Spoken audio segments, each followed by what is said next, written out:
Hi guys, this is Ashutosh Sharma.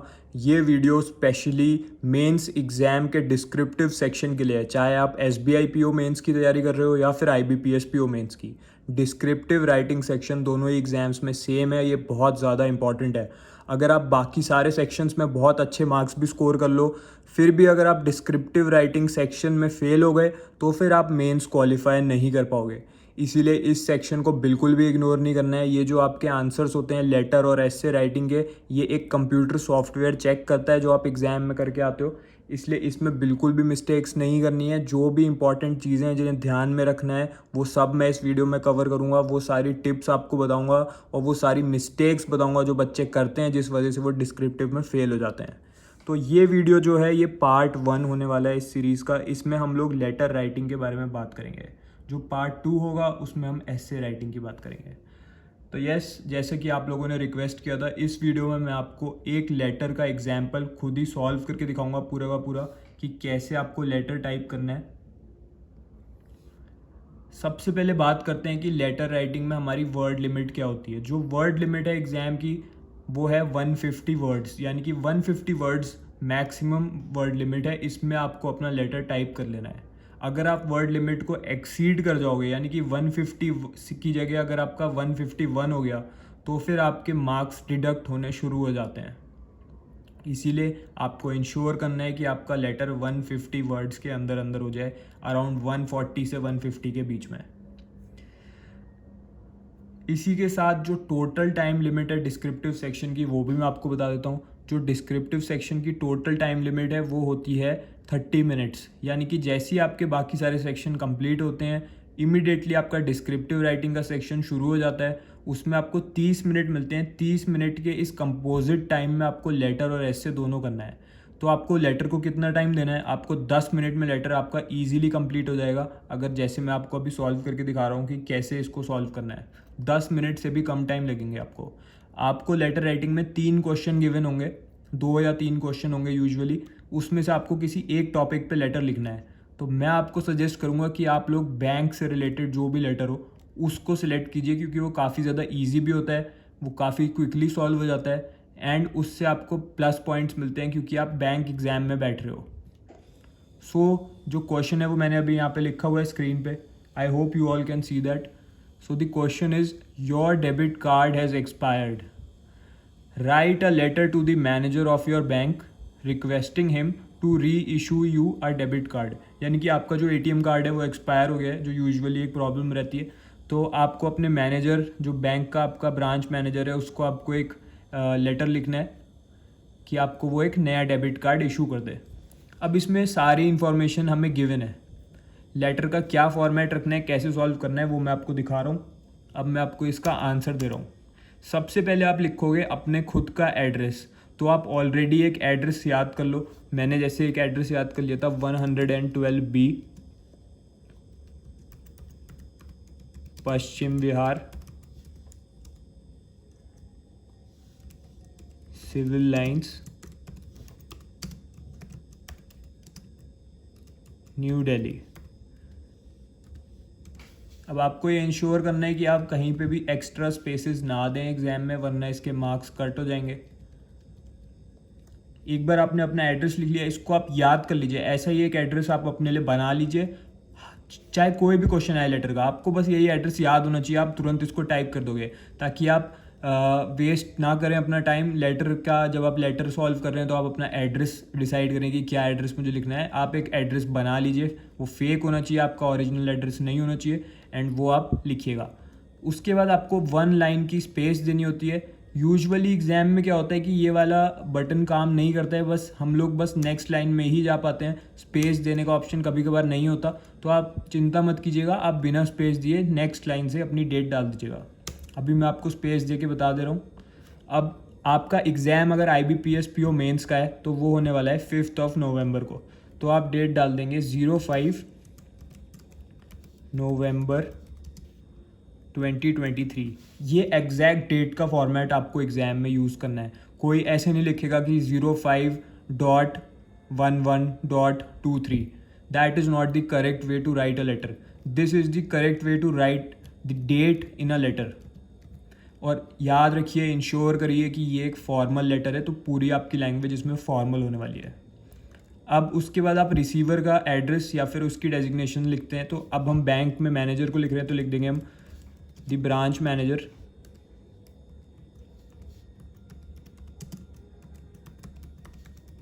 Let's say हमारा bank है PNB, Punjab National bank.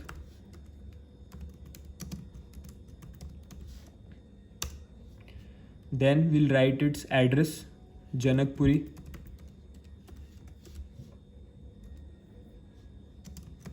New Delhi.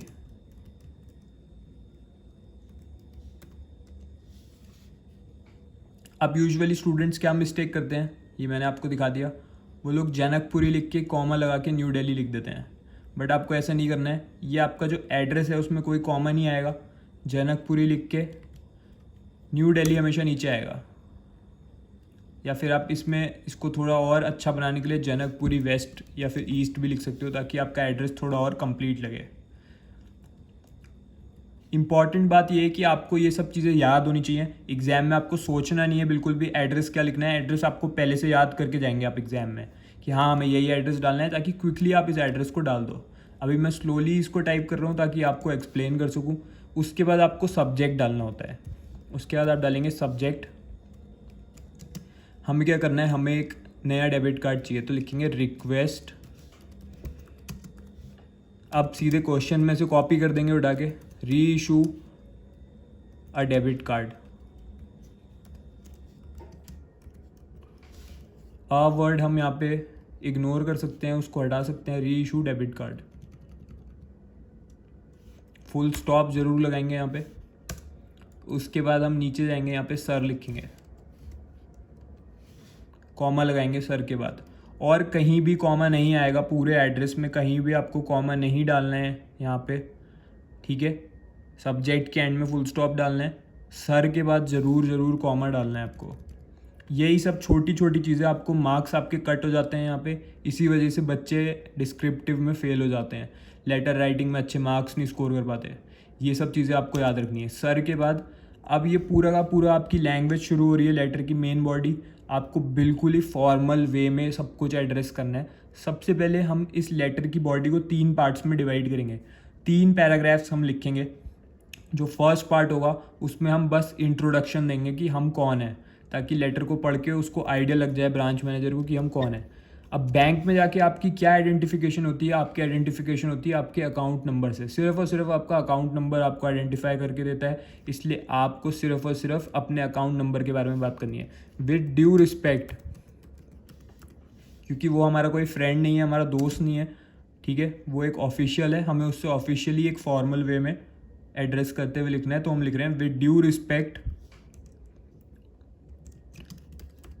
I would like to say that. आपको अपना नाम कहीं भी मेंशन नहीं करना है। I have been maintaining savings bank account number. Account number आपको लिखने की ज़रूरत नहीं है, आप XXXX कर देंगे। उसके बाद आप यहाँ पे 2 डिजिट्स डाल दीजिएगा with your bank.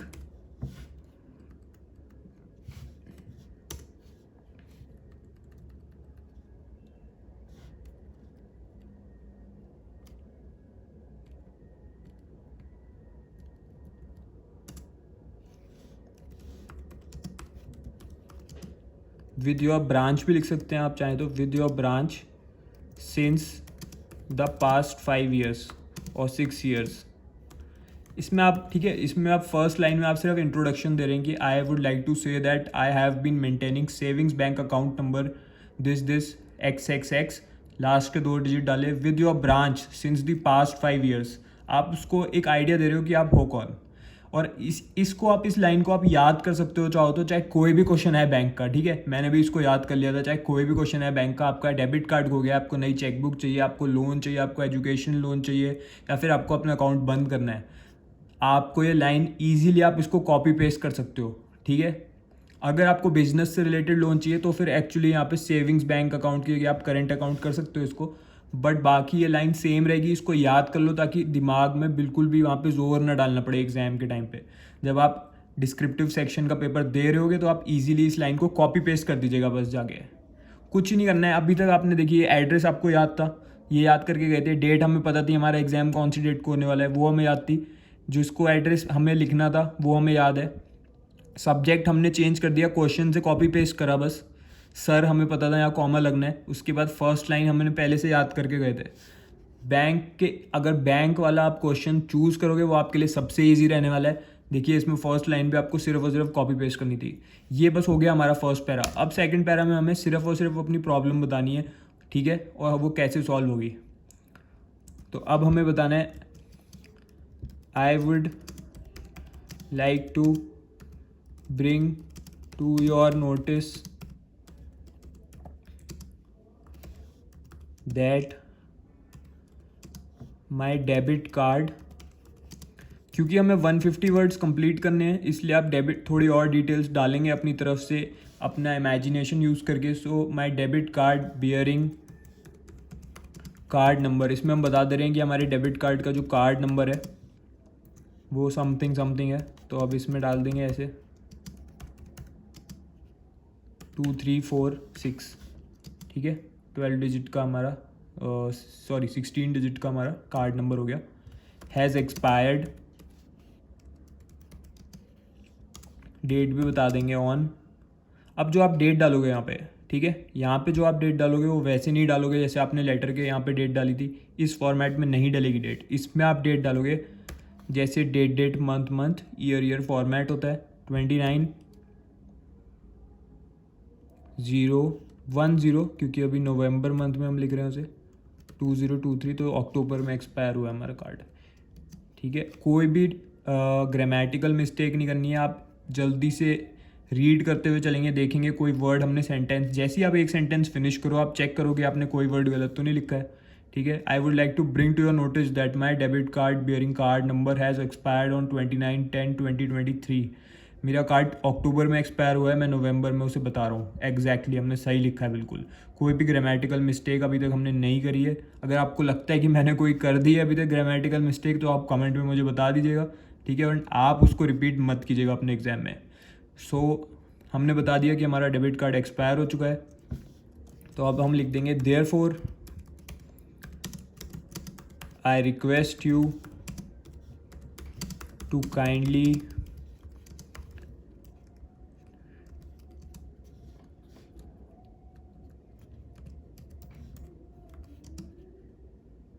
issue me a new debit card। अब हम इसके आगे एक रीज़न देंगे कि हमें डेबिट कार्ड क्यों चाहिए नया। इससे क्या होगा, इससे हमारी जो वर्ड लिमिट है वो कंप्लीट होगी। अगर हम सिर्फ यहीं पे लिख के छोड़ देंगे तो हमारी वर्ड लिमिट कंप्लीट नहीं हो पाएगी, ठीक है। आप लेटर तो पूरा लिख दोगे बट आपकी वर्ड लिमिट 150 वर्ड्स के पास नहीं होगी, आप 110 वर्ड्स के राउंड लिख दोगे तो क्या होगा, आपके मार्क्स कम आएंगे। आपने पूरा लेटर सही लिखा बट आप वर्ड लिमिट को मेंटेन नहीं कर पाए। आपको वर्ड लिमिट से ज़्यादा आगे पीछे नहीं करना है, वर्ड लिमिट के पास ही रहना है हमने। तो अब हम इसके बाद एक रीज़न डालेंगे, so that I may continue to avail banking facilities at my nearest ATM। तो हमने एक रीज़न दे दिया और इससे हमारी वर्ड लिमिट भी कंप्लीट हो गई। ये बहुत ही इंटेलिजेंट मूव रहेगा अगर आपने ऐसा कुछ ऐड कर दिया अपने पेपर में ताकि आपकी वर्ड लिमिट कंप्लीट हो जाए। इसको आप बचा के भी रख सकते हो इस सेंटेंस को, जब आप वर्ड लिमिट चेक कर लो अगर आपको लगता है कि हाँ थोड़े से वर्ड्स ऐड करने हैं तो ऐसा एक रीज़न डाल देना आप बॉडी में। अगर आपको लगे कि आपकी वर्ड लिमिट कम ज़्यादा हो गई है, ओवर हो गई है, तो ऐसे सेंटेंस को डिलीट कर देना। अब बस हम थर्ड पैराग्राफ फाइनल पैराग्राफ पे पहुंच गए हैं। इसमें हमें कुछ नहीं करना है, हमें बस एक लाइन आप याद कर लीजिए, आपको यही लिखनी है चाहे कोई भी टाइप का क्वेश्चन है। Prompt action in this regard will be highly appreciated, ठीक है। अब इन केस आपको लगता है कि हाँ वर्ड लिमिट कंप्लीट नहीं हो पा रही तो आप थोड़ी सी चीज़ें और ऐड कर सकते हो, जैसे कि आप जो बॉडी वाला पैराग्राफ है उसमें आप ये भी लिख सकते हो कि I also use debit card to use internet banking facilities, और you can give some specific reason कि आपको कहीं फॉरेन कंट्री जाना है तो आपको ATM कार्ड की बहुत ज़्यादा नीड है, इंपॉर्टेंस है, तो जल्दी से जल्दी आपको इशू किया जाए। ऐसी लाइन्स आप ऐड कर सकते हो बॉडी में। लेकिन जो फर्स्ट लाइन है और जो लास्ट लाइन है वो सेम रहेगी, आपको उसे रट लेना है, उसे याद कर लेना है ताकि एग्जाम में बिल्कुल भी सोचना ना पड़े। ठीक है, prompt action in this regard will be highly appreciated. उसके बाद हम लोग नीचे जाके लिख देंगे योर्स सिंसियरली। कोई भी स्टूडेंट फॉर्मल लेटर है ये, कोई भी योर्स लविंगली नहीं लिखेगा, योर्स ट्रूली नहीं लिखेगा, सिर्फ और सिर्फ योर्स सिंसियरली आएगा यहाँ पे। ठीक है, योर्स सिंसियरली, अपना नाम नहीं डालना है। बिगेस्ट मिस्टेक जो हम लोग कर देते हैं कि यहाँ पे आके अपना नाम एंटर कर देते हैं। आपको अपना नाम नहीं डालना है, मैं फोकस करके आपको दिखा रहा हूँ। योर्स सिंसियरली जो है उसके आगे आपको अपना नाम नहीं डालना है। ठीक है, तो योर्स सिंसियरली के नीचे क्या आएगा, योर्स सिंसियरली के नीचे आपको लिखना है XYZ। ठीक है, XYZ, और नीचे आप चाहो तो अपना एक डाल दीजिए अकाउंट नंबर, अकाउंट नंबर। और कोई भी यहाँ पे AC नहीं लिखेगा, ये मैंने जानबूझ के लिखा है। AC आप लिख दोगे तो क्या होगा, हो सकता है कि आपकी स्पेलिंग मिस्टेक क्या वो कट जाए मार्क्स, क्योंकि वो एक सॉफ्टवेयर है, उसको हर वर्ड को वो नहीं कॉम्प्रिहेंड करता है। इसीलिए आप लिखेंगे अकाउंट नंबर, इन केस आप अकाउंट नंबर लिखेंगे। आप शॉर्ट फॉर्म्स मत यूज़ कीजिएगा यहाँ पे, वरना सॉफ्टवेयर आपके मार्क्स डिडक्ट कर लेगा। तो अकाउंट नंबर जो हमने पहले लिखा था हम कोशिश करेंगे कि हम वही कॉपी करें। ठीक है, अब आप देखिए ये आपका लेटर हो चुका है। अब आप क्या करेंगे, अभी हमें कितना टोटल टाइम लगा मैंने आपको पूरा एक्सप्लेन कर दिया। मुझे अराउंड 16 मिनट्स लगे हैं इसको पूरा बनाने में। इन केस अगर मैं ये सब याद करके गया होता तो मैं 10 मिनट से कम टाइम में ये पूरा लेटर लिख सकता हूँ। ईजिली मैं 6 से 7 मिनट में इस लेटर को कंप्लीट कर सकता हूँ, यानी कि बाकी के पूरे 20 मिनट्स से ज़्यादा टाइम मुझे मिलेगा ऐसे लिखने के लिए। ठीक है, तो ऐसे हमें लेटर लिखना है। मैंने आपको सारी डिटेल्स बता दी। एक और गलती जो हम लोग करते हैं वो क्या करते हैं, यहाँ पे अपना नाम लिख देते हैं। अपना नाम नहीं लिखना है, XYZ ABC कुछ भी चलेगा, बट अपना नाम मत लिखिएगा। आपको वो सब इंफॉर्मेशन डिस्क्लोज नहीं करनी होती बैंक के एग्ज़ाम में। ठीक है, जो जो चीज़ें याद करके जानी है लेटर के लिए वो भी मैंने आपको बता दी। क्यों आपको बैंक वाला लेटर चूज़ करना है वो भी मैंने आपको बता दिया। अब इससे अगली जो वीडियो रहने वाली है पार्ट 2, उसमें मैं आपको एक एस्से लिख के दिखाऊंगा। आपको बताऊंगा कि कैसे एस्से को फास्ट लिखना है, क्या क्या टिप्स फॉलो करनी है, कौन सी गलतियां नहीं करनी है। मैंने ये सब कहाँ से सीखा। बहुत सारे बच्चों को लगता है कि ये सब चीज़ें इग्नोर कर देनी चाहिए, हमारी तो टाइपिंग स्पीड अच्छी है, हम लोग अच्छा मार्क्स स्कोर कर जाएंगे, बट ऐसा नहीं होता। बाद में आप रिग्रेट करते हो कि आपने डिस्क्रिप्टिव की प्रिपरेशन क्यों नहीं करी। मैंने डिस्क्रिप्टिव की पूरी तैयारी करी थी बैंकर्स यूनिवर्सिटी की डिस्क्रिप्टिव ई बुक से। ये जो ई बुक है ना, इसमें सब कुछ कवर्ड है। अभी तो मैंने आपको सिर्फ 10% बताया है लेटर राइटिंग के बारे में। इस बुक में आपको पूरी की पूरी नॉलेज मिलेगी। मैं आपको दिखा देता हूँ एक बार बैंकर्स यूनिवर्सिटी की वेबसाइट पे। ये सारी की सारी ई बुक्स दे रखी हैं। देखिए इसमें लास्ट में जो छुपी हुई है वो है डिस्क्रिप्टिव राइटिंग की ई बुक फॉर मेंस। इसको खोल के भी दिखा देता हूँ आपको। ठीक है, तो अभी इस पर कुछ ऑफ भी चल रहा है, मेरे टाइम पे नहीं चल रहा था, मैंने तो फुल रेट में ली थी। तो ये है डिस्क्रिप्टिव राइटिंग की ई बुक। इसमें लेटर राइटिंग और एस्से राइटिंग दोनों चीज़ें कवर्ड है। ये जो ब्लू कलर की बुक दिख रही है ना आपको, ठीक है, इसमें आपको सारी की सारी टिप्स मिल जाएंगी। मैंने आपको सिर्फ 10% टिप्स दी हैं अभी लेटर राइटिंग की। सारे के सारे सॉल्व्ड एग्जाम्पल इसमें दे रखे हैं डिस्क्रिप्टिव राइटिंग की ई बुक में। इसमें प्रीवियस ईयर में जो क्वेश्चन पूछे गए हैं वो दे रखे हैं। लेटर जल्दी कैसे टाइप करें, एस्से जल्दी कैसे टाइप करें वो दे रखा है। लेटर राइटिंग के असल में 5 फॉर्मेट होते हैं, सिर्फ फॉर्मल इनफॉर्मल नहीं होते। फॉर्मल के भी बहुत सारे टाइप्स होते हैं, सबका फॉर्मेट अलग अलग है। सब कुछ इसमें एक्सप्लेन कर रखा है डिटेल में। तो आपको मैं सजेस्ट करूँगा कि आज से आप इस बुक को लेके इससे प्रैक्टिस स्टार्ट कीजिए। इसमें सारे के सारे प्रीवियस ईयर जो क्वेश्चन दे रखे हैं उन्हें सॉल्व कीजिए कि लेटर में कौन से क्वेश्चन पहले पूछे जा चुके हैं, एस्से में कौन से पहले पूछे जा चुके हैं। इसमें जो टिप्स दे रखी हैं उन्हें आज से फॉलो करना स्टार्ट कीजिए। मैंने आपको 10% बता दिया है, बाकी का 90% आपको इस बुक में मिल जाएगा कि लेटर में क्या क्या चीज़ें इंपॉर्टेंट हैं, क्या फॉर्मेट है एग्जैक्ट। तो इसको आप ले लीजिए, ठीक है, एंड आज से इसको करके स्टार्ट कर दीजिए। So till then keep preparing, keep practising, all the best.